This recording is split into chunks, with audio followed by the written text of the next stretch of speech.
আসসালামু আলাইকুম ভিউয়ার্স। লার্কি চুলা আজকে ধরিয়ে দিয়েছি।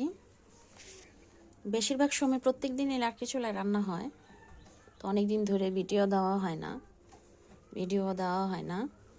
তো আজকে রান্না করব ভাত, তরতাজা ফ্রেশ গাছের টমেটো। এটা আজকে চাশনি রান্না করব, গরুর গোশত রান্না করব। চুলা ধরিয়ে দিয়েছি।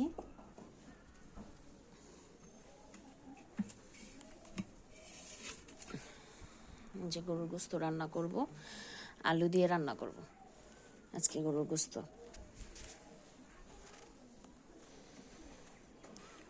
আজকে এই 2 পদেই রান্না করব, বেশি কিছু রান্না করব না। তারপরে আবার শাক রান্না করব, পুঁই শাক। এই 3 পদ ভাত আজকে রান্না করব।